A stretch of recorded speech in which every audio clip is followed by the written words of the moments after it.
intimidated. Just like yesterday down at the 8th Street Festival. They got intimidated when they saw it out.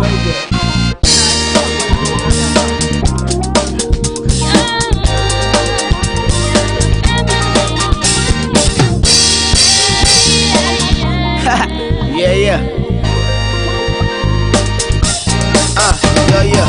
God first, but the fam go after. They fill it up with love and laughter.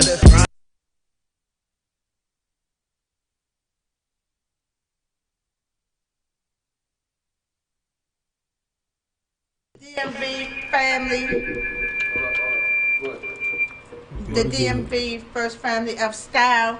So continue Project MC in reference to what you were talking about. What was the I talking traumas about? that we had. Do you all really think that I traumatized y'all in reference to y'all style? Trauma's a big No, thing. that's Trauma's a a joke. big Not traumatized, but you did embed it in us to always look a certain way, always look decent when we leave out the house, no matter where we're going. And people actually will, the clients' family that I work with and that I talk to, they can, see that I grew up in a holy household, things of that nature. Like, I'll talk to one of my clients' husbands, and she'll be like, I can see you. You grew up in a nice family. You talk so well. Because I do talk very professional. Right. When I'm not talking slang. I also think, he might not remember, but, and I don't know if you remember, you were so young, but do you remember when I used to tell you, when you look good, you feel good. And when you feel good, you look good. You can do anything. Oh, you can do anything, yeah. So, do you remember that? Do you remember? I know that saying, but the first half, but no, I don't remember you saying that. No, I remember. Yeah. So when you look good, see a penny, pick it up all day long, you be blessed. There you go. That I hear that every day. Like when I see a penny on the ground, I'm like, Dad, let me pick that up. You never know what somebody may not have. Oh yeah. What was my other classes in session, Mike? Oh, what? It was when you say I can't. When I used to get mad. Oh, I just said this. Nothing beats a failure but a person who tries. And then he came up with nothing beats a failure but a person that succeeds. That wasn't it. What was it? It was. What was it? Come on. It was nothing beats a failure. Is it nothing beats a failure but a person who didn't fail, or something like that? Anyway, let's finish talking about the style because we. Hold on, nothing beats a failure. But a person who didn't fail. Keep it going. But a person that didn't fail. Nothing beats what is it? Nothing beats a failure, but a person that didn't fail. That was cute. I don't know if that's it either, but it was something like that. Okay, but go ahead. We were talking about style. Oh, yeah. So, what were some of the challenges that you have had growing up as far as your style? Mine? Or people not understanding how you dress? I really didn't have no challenge. I mean, because I'm gonna say this. I don't know.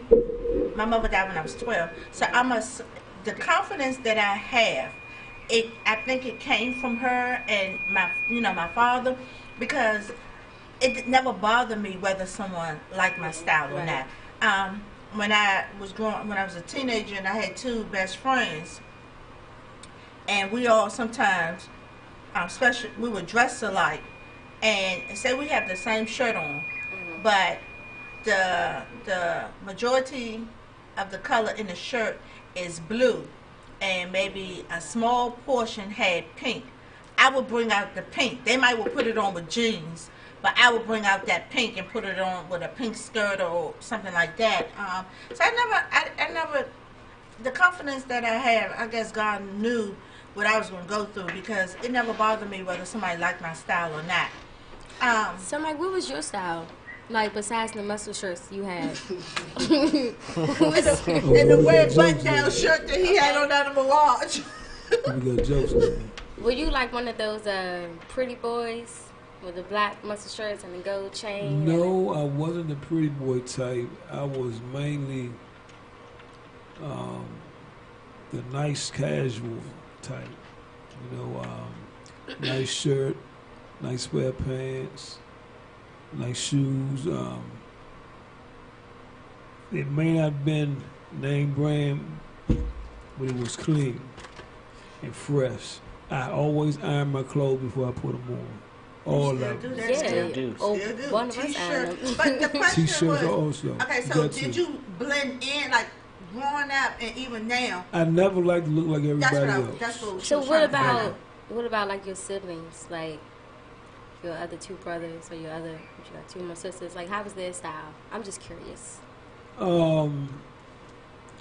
They weren't like me. Mm-hmm. I was always the standout dressing one. I mean, like I said, I didn't like to look like everybody else. Mm-hmm.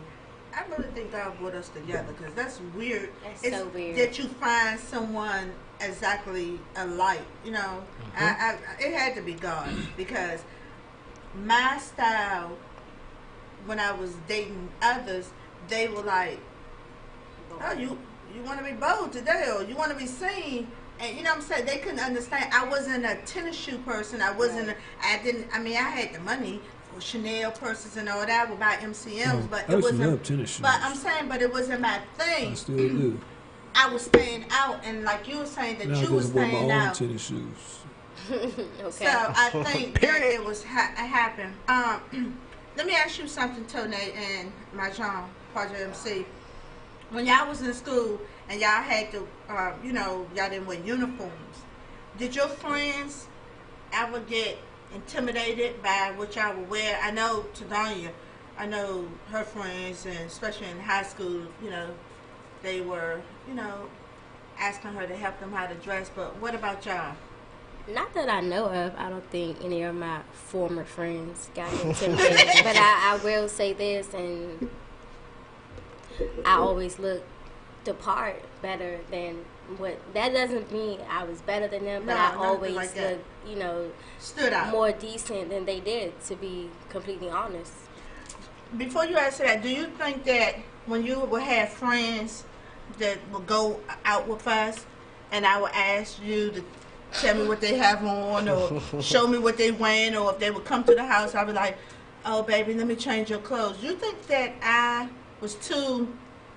Like, be honest. I personally, if one of their parents redressed me, I would feel like dang, my outfit wasn't good enough. But the thing is about you would let them keep that outfit. Mm-hmm. You never made them take it off or make them feel less than who they were. But you had every reason to be honest. Or look would do their hair or something. Just looking like a little girl, how we should be looking. Yeah. Plus, y'all was out with me, representing me. They didn't see y'all, her, and those two hers, but the other three, maybe you saw all of us. And so, with me and the people I was cool with in middle and high school, I wouldn't say necessarily intimidated, or whether they were or weren't. I don't know. Because God really didn't give a damn for real. Well, I wouldn't necessarily say that. We had people with Joan. One, they always knew I was a standout dresser, so they respected that. They always knew I had my own sense of style. And some things I did wear, they were Joan, but either one, I just Joaned back at them, and we just laughed and kick it, or two, just laugh at it because it was a pretty funny joke. So it never fazed me. Right. Yeah, might have been actually funny. I have a question. At what age do you feel like you develop your own style? My own personal sense of style? Mm-hmm. Probably between sophomore and junior year. She said age. She didn't say what grade. Well, 14, 15. No, high school. I came to high school. I was probably 13, 14. So probably around 16, 16, 17. I was like, all right, this is when I like to wear things of that sort. Do you think style plays a major part in growing up in life and like where life can take you, or is it just fashion? It doesn't really matter.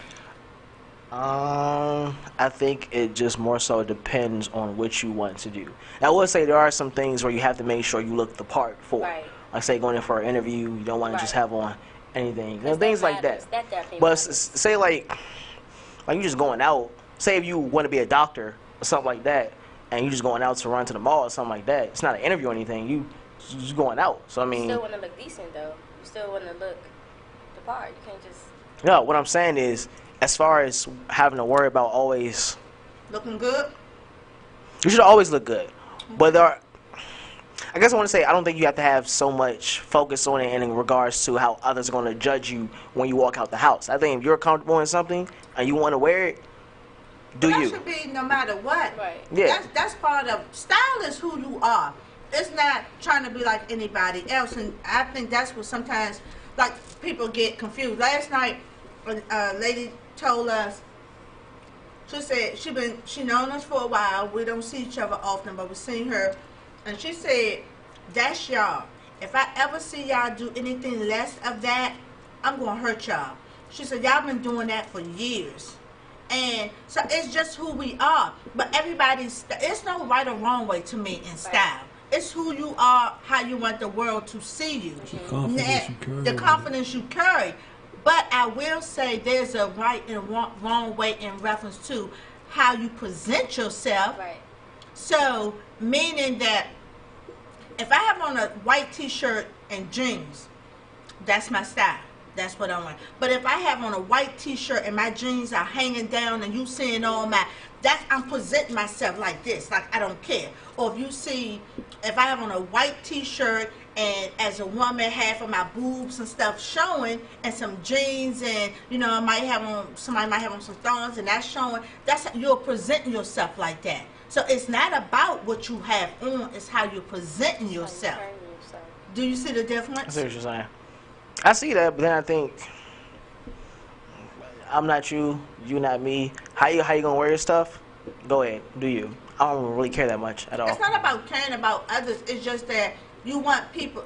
What we try to teach people is it's not about what you have on. It's about how you present yourself, because that's correct. how the world is seeing you. So it's not like we're judging you. You got that. We're saying that. But people judge people every yeah, day. it's part of life. Yeah. Someone may look at that person with a thong like, oh, she's a hoe, but she could be a college grad. But people judge regardless. It's part of life. Even though the Bible says don't judge, we're going to form our opinions of others based on your first impression of them. Right.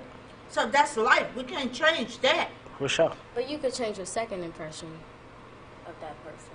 No, it's only one first impression. I'm You can change your opinion once you get to know that person. Exactly. Okay, let me ask each of y'all a question. Can you talk with... Let me ask each of y'all a question. Change the subject a little bit. Okay. What do you feel your best qualities are about yourself, and where and how did you acquire them? I'm trying to get deep. Like a hard question. Go, let Mom go first. I think my best qualities... Speaking to the mic. I'm sorry. I think my best qualities is my caring. I care a lot about people. I give... You do. I care so much that it hurts me You do. It does. when something is going on wrong with that person. That's my best quality. I would, if I could stop the world for that person, because I care too much. And at times, I care so much that I get hurt more than the person that I'm trying to help. True. Yeah, that's true. Yeah. You do. I know, and I'm about to cry now. I don't even know why, but... Oh, there. Such a Because, leaper. and even though people say, like what you say, that I have this, what you say I have, like this hard shell, but I care. Egg. Yeah, I care too much. And I think I got that. Even though I always say I'm not like my mother, because my mother was so sweet, and you needed a place. She just met you to live. She was just that house that everybody would. And I was like, I'm not my mother. I'm not the one that, but in reality, I am. I just care so much about people. I try to help them. I give them, try to build them up. It's just, I'm a caring person. And that sometimes I end up getting hurt. I'm not going to change, but I think I've learned to put that little shield around me at times and to guard my heart. Because a lot of times I'm hurt, I don't show it, but I get hurt from other people by me caring a lot. But I won't change. And what do you think your best quality is, and how did you acquire it? I think overall I'm just a great person. I think I'm the exact same spinning image. So what's your best quality? So what do you think your best quality is? I think I care too much. I love too much. Give my last to people, and The same thing, basically. So stop looking at me like that. I'm looking at you. Stop. Everybody was in agreement with me, but everybody. I'm saying, we're both Libras, so we have some of the same qualities. No, I got my quality with that from my mother. Same thing. I think I'm a very caring person. Can you turn that way? I mean, that's it. I think I'm a great person, and you say nothing. I'm just fun. I'm really fun to be around. I just don't got no friends. Go ahead, my John. For me, I think one of my best qualities would be the ability to laugh at life. I laugh pretty much at everything, whether it's good or bad. And I think doing that, one, I got that from my mother. I know that for a fact because she makes jokes about every single thing. And I think, I think it's a great thing because with doing that, you're able to not have such a weight on you when life happens. So with doing that, you're able to look at things from a different perspective and be more optimistic about that.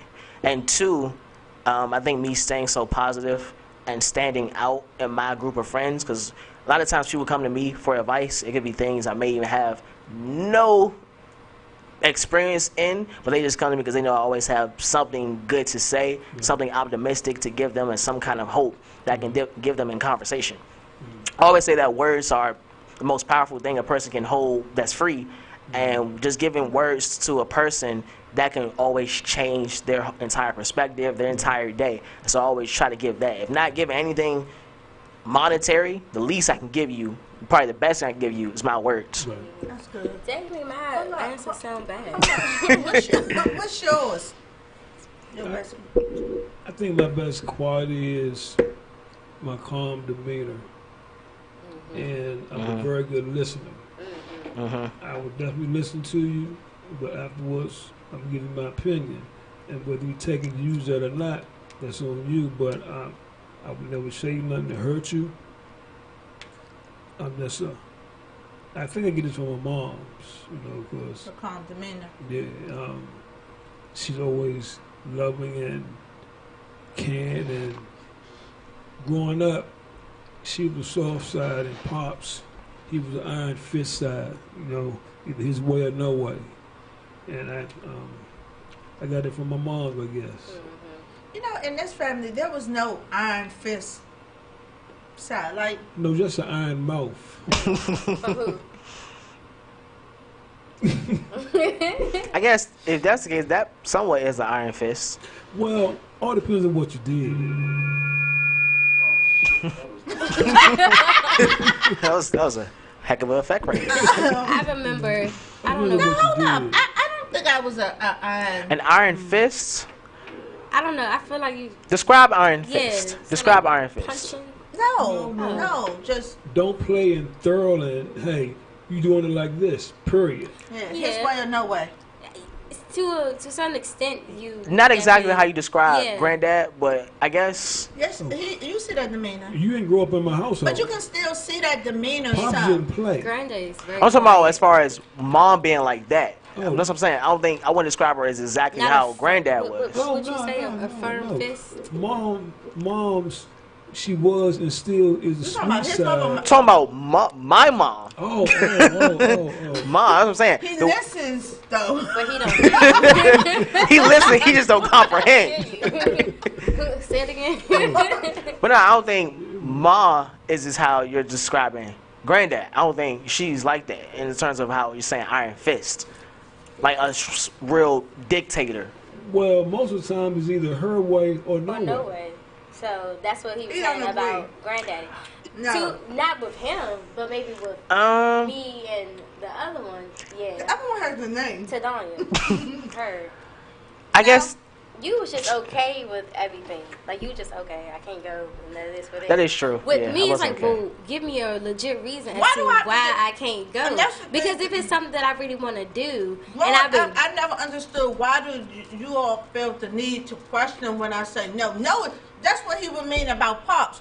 If Pops said no, it was no asking why. It was, that was it. That was it. I don't necessarily agree with that entire method either. I think some things, especially when a child is coming up, Let them know why. Like, give me a Because just reason. telling them no, they don't It's understand. Give them understanding why. Because he worked hard for us, and that was it. Period.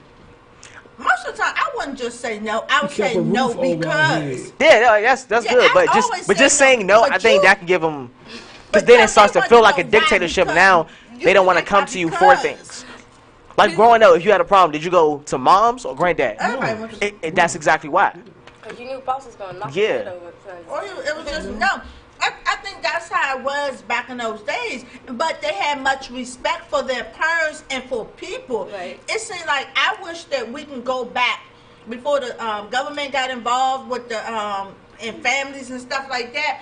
That way, we're if we could go back to that way, it wouldn't be as much violence and No, it disrespect would as not. it You right. it is now. Kids don't respect Parents, anybody they don't nowadays. themselves. And Parents, so, themselves, right. anybody. I'm, Back in the day, it was like this. Here we go. If you riding down the street and your music blasting and you ride by a church, you turn that Turn it music down. Yeah. that even It's so, called when you respect.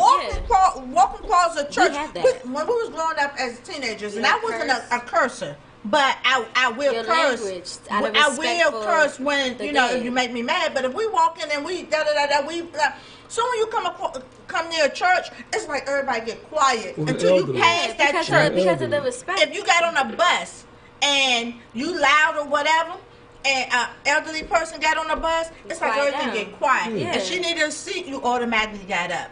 But Respect. now it's no respect. None. So I wish we can go back to that. I wish we can go back where if you hit your child, you ain't got to worry about them calling the police because when the police I wish leave, the hell my when the kids police would leave, call the you're gonna police get on it me. again. I But would give you a nowadays, damn good reason to call yeah. the police. But nowadays it's so different. That's why we have so much disrespect among y'all generation. They won't let the parents raise their kids anymore. And even with me, I They think want to raise them. what I've seen, like I have family members, and they probably would never admit it, but my oldest cousins and my oldest brother, Lindsay, and them, they've really never heard me even say a bad word. I always show my cousin Nita, who, you know, is just my cousin, not my aunt.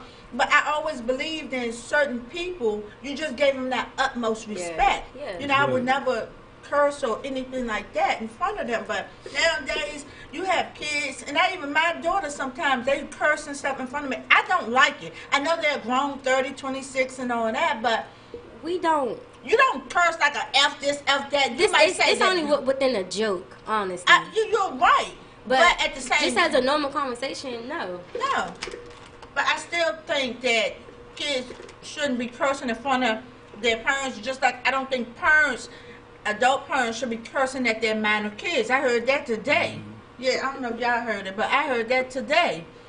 No, it was yesterday at H3 Festival. So I just think that there's no respect. I hear it all the time on the bus every day. Yeah, yeah. So Every day. it's just crazy. I think this generation now, if we can toughen up the laws instead of them loosening the laws. I heard now that in PG they're going to stop the cash bail or something like that, where you won't be able to bail out in cash. Yeah, they're stopping that, but you'll be able to get the ankle thing. And they were saying because some people can't be able to get the cash because some people don't have, then don't do the crime.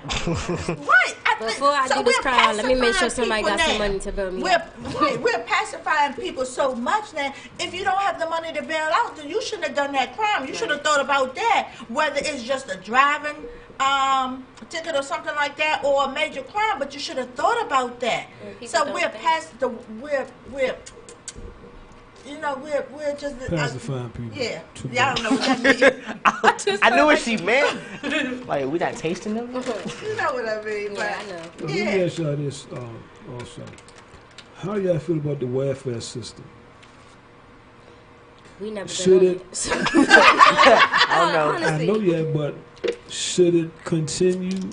Should it stop? Should it be for certain people, or I mean, what? I think it should be for. I'm sorry. Go I ahead. think it should be after 5 years. They should automatically.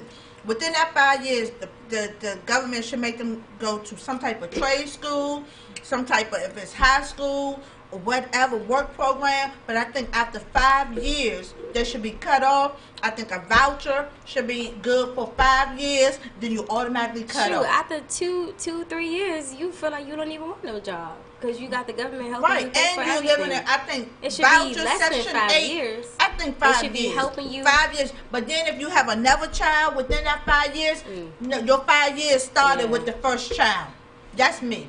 But do you think 5 years is too long? Because 5 years doing the same thing repeatedly over and over, it puts you in a certain mindset. I think that what she just mentioned, and think of it now, I think to be on welfare, one, you shouldn't be on it for the rest of your life. Right. I think while you're on it, you should also be working. And while she mentioned trade school, I think that should come with it. Exactly. Or some type of work program, Probably better so trade school, because trade school you'll be able to a better opportunity coming off of that welfare. But it's not necessarily trade school. You know, they got where they go through this work thing now, and then you might get an office job or something. Oh yeah, like just something. That's about work development. Program. Some type of work development while also being on it. Because again, as you mentioned earlier, being on that welfare after 5 years, you feel like the government, you're too competent, not competent, too complicit, complacent. Comfortable. No, you're confused. That's not the word. Two C word with whatever it is that. I was right. Thank you. Too complacent with it, and you feel like you don't want to do anything else. So if you go on welfare but still have that working mentality that you have to still work for something, then by the time you get off of it, you be straight. Because people get lazy. Right. And that's why I think 5 years is too long. It's way too long. Because as a single parent back when, with my kids, I knew how much I was paying for daycare. You know you ain't doing nothing for 5 years. No, it's just that I know when you have a small child in daycare, that you're paying I picked the best daycare. So I was paying close to $300 every week. So that's why I said 5 years to give, where the government pay for their daycare. I think 3 no more than 4. The government pay for their daycare. Yeah, it depends on. Now, I'll say for someone who may have been laid off and can't, find another job or get food for their kids, okay, you can get on welfare. But in that time, you can get yourself back together. But to be on it for 5 years, you just. I think 5 years is. I think 3 to 4 is better. I think. But either way, we can talk about it all day long. But the government let them go from generation to generations and generations. And now you have generations of people who don't know about having to work for something. Yeah, and then you have generations of families living in Section 8 or low income, like. I live here, then I got my daughter, she got her own, then my granddaughter right here. And it's like, because of the mentality that they're growing in, because why not, like I asked somebody recently, why not take that money that you're spending on this apartment, you and your mother get along really, really well, right? Why not take that money, give it to her, save some, and then you go buy a house. Somebody buy a house. Right. But you're having this generations of people, this low income, Section 8. So what they doing in reference to turn down these low income, my opinion, I'm not mad at them. No, me either. I'm not mad at you. I don't know about that one, Chief. So you're fine with gentrifying? I am. Sometimes, yeah. I am. Because it brings about a better change. Our black people, it's just after a while, you get tired of seeing the same old things. It's like a whole circle. It's like a whole cycle. Business-wise, it's a smart thing to do. Cultural-wise, in terms of these neighborhoods, nah, I don't think so. Why not? Why not? Tell me why you feel that way. Because you should always want to better yourself. Yeah. No matter who I'm not saying that you shouldn't, but I'm saying is, there are some other people who life has just hit, and so they just end up in these. They just are low income now. Like that's just the predicament they're in, and so for when these corporations and things come to these neighborhoods and start gentrifying the area, kicking them out, and now they have no place to live. They're not kicking them out. See, that's a lot of times people are failing to realize they're offering them money. Yeah. They're giving them money some of these low income that's being torn down now, they were told about it 5 to 6 years ago and was offered money. Offered 35,000, offered 20, offered but some of them refused it. But now that's different then. I'm not talking about those people. I know about that for a fact because I know somebody that they offered some money to and they refused it. So it's every single person. I don't know how they went about it, but I'm saying that how many years I don't know what it was based on. I don't think everyone that's their case they were told 5 or 6 years in advance. I think some of them it just hits them. No, I don't think none of them was just hit. Yeah. No, because Pastor Young talked about Bury Farm way, but what, 2000? 2000. Yeah. He said it was going to happen. And that was back in, 2000, 2001? It was early 2000s. So we knew it was going to happen, but my thing is, I want everybody to have a place to live. Right. But I think in the low income areas at times, they really think they own those. Like this is mine. You come around mine. You know what I'm saying? Right. Yeah, but they, and I'm not saying that everybody, I'm saying a lot of them, they don't want better for themselves. That's right. They content. But they don't want you to be better neither, so they'll take from you. Right. You see what I'm saying? But I think when they have to go through, I think everyone that, especially really never had a job. Now, there are some people living low income that got good jobs and, like you say, life just hit. But I think that the majority of the mentality, you know what I'm saying? And that's what hurts. Yeah. That's why it hurt me sometimes when I'm riding past neighborhoods and I see people just out there doing nothing or like they might be like cooking out, but they cooking out in the middle of the street. And, it's just like, come on, y'all, do better for our people. Let me ask you this. Okay, you said when life just hits, shouldn't you somehow, some way, try to hit back? Yeah, that's what I'm saying. But if your mentality is not there, a lot of people don't have that courage to step out and do stuff out of their norm as far as being on welfare, and things like that. They'd rather just get back on welfare. Or a lot of them, you talk to them, they got working jobs. This the part. They have working jobs They work but they don't want. They want to be able to have their check and spend it on whatever, and their rent is only $22 and $42 and $52. And I'm like, a smart person who on welfare will be saving up everything that they have so they can afford a house. Yeah, and we're not knocking nobody. We're just talking. So you please, can't save everything. Yeah, I mean, if your rent is $42 and $52, but I see you on Facebook talking about we flying high, we hitting Miami, we hitting LA, we hitting Vegas, then people like us be like, yeah, we can do that too if our rent was $42. Right. You know what I'm saying? $42 flat? Like two numbers, 42? Yes, a lot of them pay a little, but the mentality is a lot of them, and I'm not saying everybody, because Pastor Young will tell you, he went from Bury Farm to, where he at now, but I'm saying as an adult, like me as an adult, I could never have lived in a low income as an adult. Now, did we live for a minute in Montana? And I admit that, but I was never of Montana. And I tell people all the time, because I've came from my mother and them having this big house with a white nanny in Virginia to 2 other houses in D.C. too. Like I always say, whether she knew she was about to die or not, I don't know. But once we got to Montana, within 6 months to 8 months, she had passed. So, but my mentality was never in that neighborhood. Right. My mentality always been something else. Right. So, it's crazy. To each his own. Yeah, I'm not knocking, but now I heard on the radio that even if you're working in D.C., you can still get food stamps. I'm not knocking that. Anybody want to sell something? But no.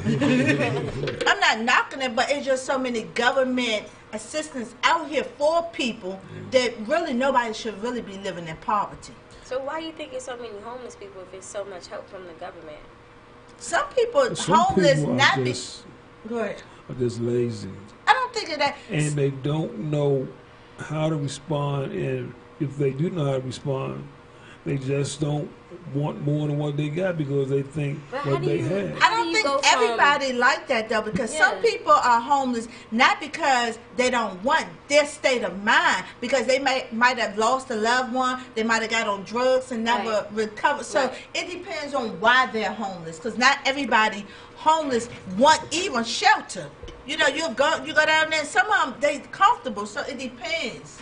In my line of work, I talk to homeless people all the time, right? It used to be something I get clothes to, I would get money to. I get free rides to them all the time. And no, he don't. He love his job. Do you think the reason why they don't want to work he love his job. He do not get free rides. It's because it's too stressful for them? Like coming from a home... I was about to say, coming from a homeless person. I got a home. Yeah, coming from a homeless person, you think the reason why they don't want to work is because everything is so stressful for them in the world, paying bills and stuff like that? That could be part of it too. Like, I used to talk to this guy, back in the day, he was in a singing group, right? Had the #1 hit out. That's my man. I was just giving rides and stuff, and he will pay.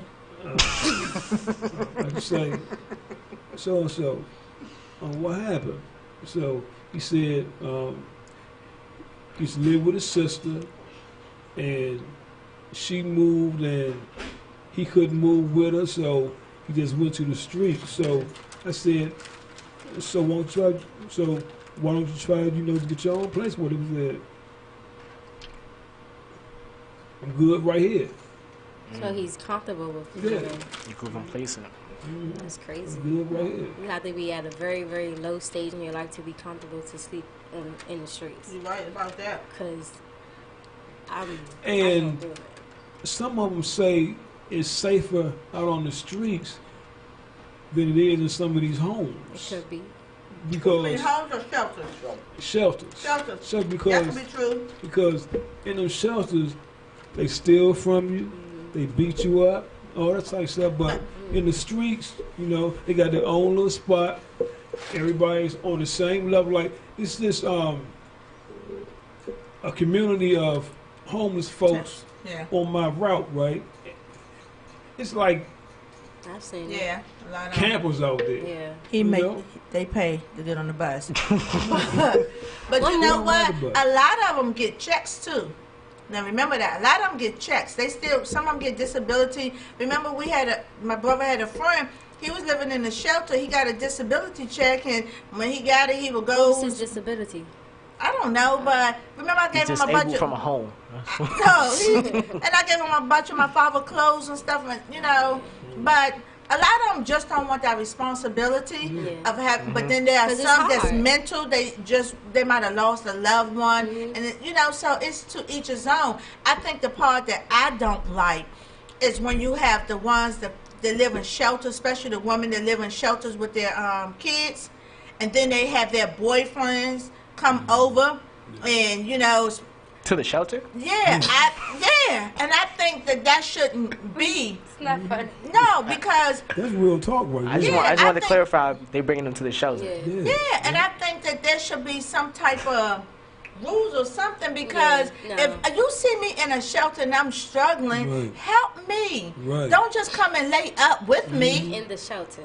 In the damn But shelter. I'm just saying this hurts our people. Hey. It's not. He's not laughing at those that in a shelter. We're not laughing. I'm not laughing at them being in a shelter. Right. I promise you, I'm not. I'm laughing at the conversation that would have to be had. What you trying to do tonight? You trying to go to the shelter with me? No, but it hurts because it hurts because the mentality. Because if I'm struggling, right, I don't need you struggling with me or keeping me down. Let's build each other up. You go find a job. Both of us laying in here from all night or all day doing nothing. It's not helping, especially the kids. You know what I'm saying? It's not helping. Somebody got to get up and work.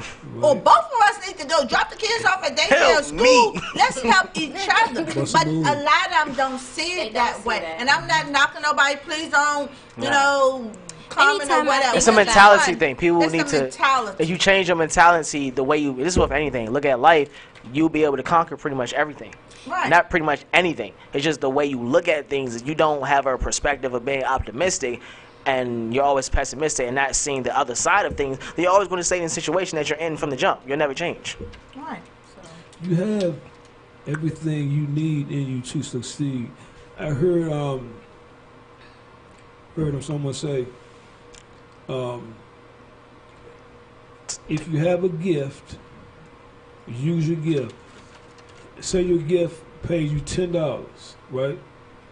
And to make more, you Gotta use your gift. do that gift 10 times, you got $100. Right. And if you do that gift so many more times, you got $1,000. People, the normal person don't see it that way. To be honest, That's the problem. the You normal gotta change person your don't see it that way mentality. because Everybody has a gift. yeah, in we them all have a somewhere. gift, but Yeah. I'm just going off of other people. You got to use what you have. Because how many times I got to do that gift, and I could have been made not twice as much, but a little the time frame, as far as you know what I'm saying. There's a saying: if you're born into poverty, it's not your fault. If you die in poverty, Right. that's your fault. Right. As you die, so when you're born, you don't have a different Huh? Really stupid. Say that again. I had to crack a joke. Besides that, if you die, you have your whole life to change how your life is. And your mindset. Your entire life, every day you get the same amount of 24 hours as everyone else does. You have opportunity already in you. It's just about you making that manifest into other forms. Life has taught me a lot of patience. A lot. I have extreme faith and patience. And that's something as growing up in my 20s that I've recently developed. And patience is hard. Because when you want something right then and there and can't get it, you're going to work extra hard to get what you want to get without asking for no Either handouts. that or you kirk out because you ain't got it yet. Then that's when people start stealing it from others and robbing instead of just working hard. I believe I believe in the power of the tongue. You say things, Speaking For into sure. speaking existence. into existence. I'm Most a powerful tool we strong, have. firm believer in that because Jesus. You know, Sure. what My I, job has taught me a lot of patience. Oh, you have a lot to more be patience. very, very patient. Yeah. I think I have patience with me.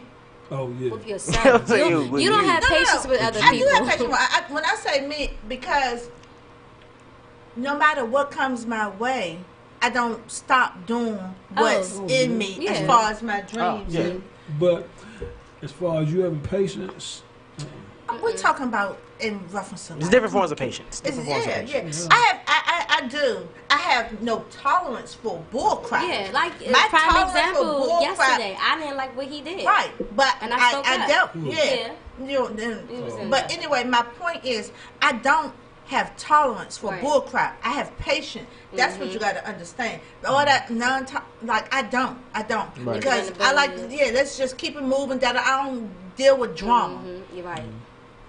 But I was saying in reference to patience with me because as many times that I've been knocked down, I never show it. Right. Like people would not, I never wear anything on my On your sleeve or sleeve, anything, right. and that's because I always believed in what I go through is not for everybody. Right. This is I built this, I knocked it down or whatever happened. I think a lot of times people when they fall, they stay there, or they wait for somebody to come in, Right. help them Hand get them up, something. or pick them up instead of instead of getting out themselves. or at least trying. You know what I'm saying? 'Cause it's jobs So out here. that's the mentality of people. Like, and then what you go through, you don't have to announce it on every social media, every I place you don't go. like You don't that. even have to show it. If you, especially if you trust in God. Yep. You know, we always say. What we say, we in reference to us and our family with our struggles, we never show it. So people assume things because we never tell it. Right. Right. So, you know, and that's part of life. You gotta just whatever comes your way, keep trying. You got a gift, use it. Go for it. You know, a door won't open. What I always say, Make a door. make a door. Then you go That's through your definitely own door. something we make our own doors for sure. Yeah, and I'm a keep. I'm about to try to make some bigger doors.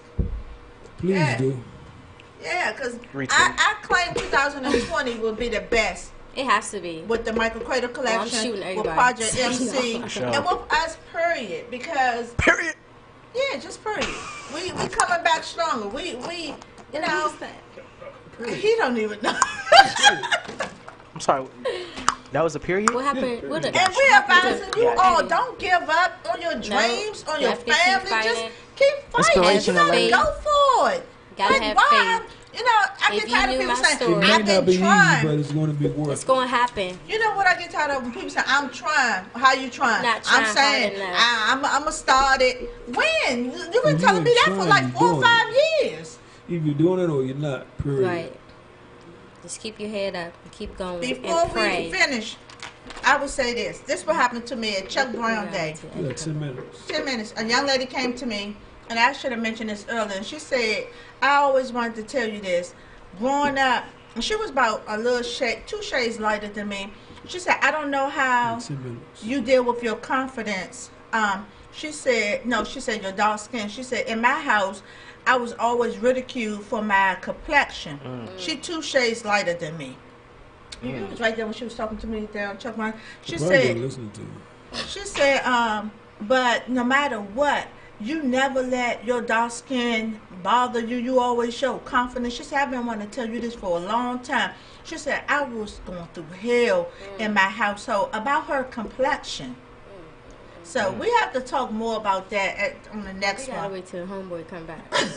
In reference to our, the next episode of this podcast about complexion. Why men have, a preference when it comes to dark skin, light skin. Yeah, talk about not only that. Men, but women have their preference also. I have a preference. I mean, there's a theory. There's multiple theories. It's multiple. We can spend all day. But it's one thing when you're as a child, you're being ridiculed for your complexion, your skin. You know what I'm saying? Especially by your family. That's and she told me this at Chuck Brown Day 2019, and she came to me. Yeah, this was a couple of weeks ago in August. And she came, she said, I always wanted to tell you this, but she said, you just, every time I would see you, you didn't let nothing stop you. You would wear pink, you would wear red. She said, if I had wore those colors, my family would have went off. And I'm looking at somebody that I would call caramel, but most of her family was light. It was light. She was the dark ball. Yeah, but she was caramel complexion. Even if she was dark, what type of mother would do that? Yeah. So we're going to bring up more of that on our next episode. We hope you all have enjoyed it. Share this podcast. I still have to do my public announcement, Mr. Credle. Yes, 8 minutes. Okay. And he was watching the whole time. Okay, so we do hope you enjoy it. Is there anything else that we want to discuss briefly? I will. Okay. We have a show October the 6th of breast cancer. Oh, for sure. It's called Pink Thinking. All things pink. Pink We're going to matters. pay homage to those that have conquered breast cancer, or maybe someone that lost a loved one. But we hope you all come. Tickets are $10, $15 in advance. You can follow the Michael Credle Collection on Instagram, Credle with an E. Credle, and find out more information. When will the website be up? I'm trifling. If any of you all out there can create me a Everybody always website, asks, what's the website? please contact me on styling_with_Tawanda, because I've been duped. About 3 or 4 times now? I'm scared to try somebody else. I ain't lying. So you have to show me that they built your website. But I do need a website designer. Maybe our hosts have somebody, but we needed one like yesterday, because we're trying to, sell our products and get him off of Metro. Love Metro. They pay good. I never mentioned that name. Oh, get off the bus, not Metro. It's definitely too late. Definitely too late at this point. But it's time for him to retire by choice, not force. But anyway, hit us up. Anything else in last minutes? Project? You have any? Why you always go to him? What about me? Because you have any shows coming up? What shows do I have coming up? I have October 11th. It is me, the DC Poet Laureate, and the Baltimore Poet Laureate. We are doing a showcase October 11th. Follow me at IAM Project. Follow me at IAM Project MC for more details on that. That's October 11th. The flyer will, of course, be posted. The album, of course, is out. It's always a good thing to talk about. Red Energy album. The themes. It's his best album yet. It is indeed my best album to date. Lot of dope songs on that. Visuals coming very, very soon. First visual will be coming very soon, later October. All produced by him also. Okay. B and all. Do you have any modeling gigs coming up? Are you doing the breast cancer fashion show October the 6th? You more fight nights? You know I'm doing that. I don't know. It's up to Okay, but you will be one of the models. Yes. And I'll be the host, by the way. And you enjoyed yourself yesterday down H Street Festival, showcasing the Michael Credle collection. Yes, I did. Okay. You sound like you were coerced. Say that. Anything last minute, Mr. Credle? You can watch us on Nekedie TV, Facebook, Periscope, and YouTube. 4 o'clock for Black Love Conquers, Black Love Wins. 5 o'clock, DMV First Family of Style. Make sure you tune in every Sunday. Coming back. And follow our page on YouTube, since we do Yes, have our own follow our page. page. DMV First Family of Style on YouTube. First Family of Style. DMV First Family of Style. Part 1, 2, 3, and 4. Love you all. Peace. Bragging them cradles, the greatest of all time. Bragging them liar Roscoe's where it's at. Round these parts, don't nobody walk alone. All play a part, ain't nobody on their own. Family affair, gotta put down the phone. Thanksgiving come with a mac and cheese. Sis cooked duck, got me.